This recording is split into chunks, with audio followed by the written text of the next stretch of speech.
Hello बच्चों, let's read this question. The question says vitamin के is required for. अब vitamin के की बात हो रही है कि ये क्यों चाहिए होता है। Formation of thromboplastin, synthesis of prothrombin, conversion of fibrinogen to fibrin and conversion of prothrombin to thrombin. तो ये जो सारे स्टेप्स हमें दे रखे हैं, ये एक्चुअल में स्टेप दे रखे हैं, ब्लड कोआगुलेशन के स्टेप दे रखे हैं। तो सबसे पहले हम बात करेंगे की कॉन्सेप्ट की। तो की कॉन्सेप्ट है इसमें यहाँ पे हमारा ब्लड कोआगुलेशन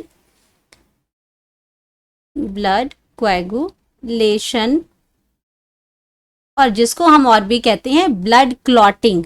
जिसको हम क्या कहते हैं, ब्लड क्लॉटिंग भी कहते हैं, ब्लड क्लॉटिंग।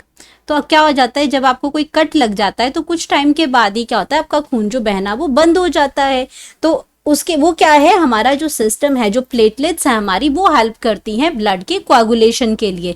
और ब्लड कोआगुलेशन का एक फुल जो मैकेनिज्म है, जो आपके इंजर्ड जो पार्ट होता है वहां पे आपका जो इसमें विटामिन के उसमें इन्वॉल्व होता है, किस चीज बनाने के लिए, क्लॉट बनाने के लिए। तो पर्टिकुलरली इसमें से कहाँ यूज होता है वो, ये सारी जो जितने स्टेप्स दे रखे हैं वो सब ब्लड कोआगुलेशन के स्टेप्स हैं।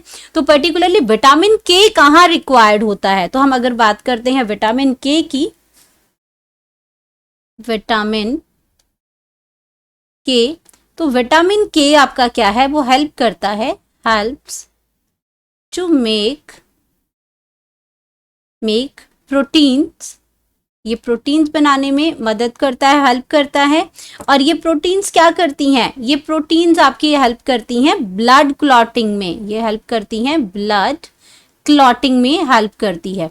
तो ये तो हो गया विटामिन विटामिन के का फंक्शन। अब पर्टिकुलरली क्या बनाने के लिए करते हैं, तो ये हमारा क्या है, जो प्रोथ्रोम्बिन है, यहाँ पे बात हो रही है प्रोथ्रोम्बिन की। तो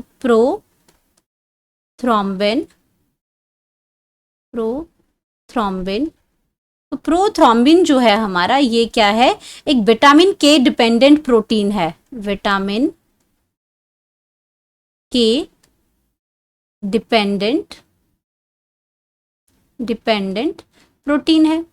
ये आपके प्रोटीन, ये इसमें आपका ये जो विटामिन के ही उसको चाहिए ये प्रोटीन बनाने के लिए, और यही मेन आपका जो प्रोथ्रोम्बिन है ये क्लॉट बनाने में हेल्प करता है, और ये डायरेक्टली इन्वॉल्व होता है। अगर मैं प्रोथ्रोम्बिन की बात करती हूँ तो प्रोथ्रोम्बिन जो है आपका वो डायरेक्टली इन्वॉल्व होता है, directly involved in blood clotting. तो डायरेक्टली ये इन्वॉल्व होता है। तो इसको हम विटामिन के की अगर हम बात करते हैं, तो विटामिन के को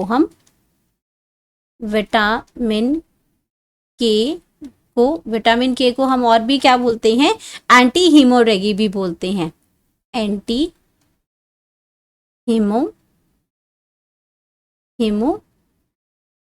भी बोलते हैं, हेमोरेजिक भी इसको बोलते हैं।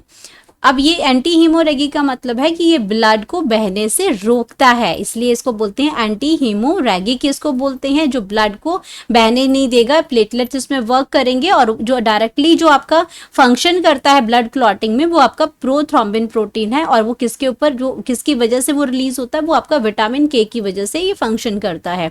तो इसमें आपका जो प्रोथ्रोम्बिन है ये आपका थ्रोम्बोप्लास्टिन है, ये बनाता है, फॉर्मेशन ऑफ थ्रोम्बोप्लास्टिन होती है। एंड इसमें ये आपके स्टेप्स इसमें दे रखे हैं, कन्वर्शन ऑफ फाइब्रिनोजन, जो फाइबर्स बनाते हैं, जब आपका कट लग गया वहां पे आपका उस कट पे क्या होंगे, फाइबर्स जैसा स्ट्रक्चर बनाते हैं, मीन्स उसको वो सील कर देते हैं ताकि वो कट से आपका जो है वो ब्लड फ्लो ना करे। तो फाइब्रिनोजन टू फाइब्रिन ये बनाते हैं, and conversion prothrombin to thrombin के अंदर। थ्रोम्बिन होता है क्लॉट बनाना, उसको रोकना उसको। तो ये सारा प्रोसेस जो होता है वो सबसे पहले प्रोथ्रोम्बिन से ये रिलीज, प्रोथ्रोम्बिन ही इसको एक्टिवेट करता है प्रोसेस को। और खुद प्रोथ्रोम्बिन के लिए क्या चाहिए, विटामिन के चाहिए उसको। तो हमारे पास अगर हम बात करते हैं करेक्ट ऑप्शन की, तो करेक्ट ऑप्शन यहाँ पे हमें मिल गया कि सिंथेसिस ऑफ प्रोथ्रोम्बिन है ये। तो इसको हम इसको हाईलाइट कर देते हैं, सिंथेसिस ऑफ प्रोथ्रोम्बिन। तो यहाँ पे डायरेक्टली जो आपका मेनली डिपेंडेंट है वो है सिंथेसिस ऑफ प्रोथ्रोम्बिन के लिए, बाकी के साथ ये बाकी प्रोथ्रोम्बिन के एक्टिवेशन के बाद ये एक्टिवेट होती हैं बाकी स्टेप्स जो हैं। तो हम यहाँ पे लिख सकते हैं correct option that is B, synthesis of prothrombin. Hope you understood it well. Best of luck.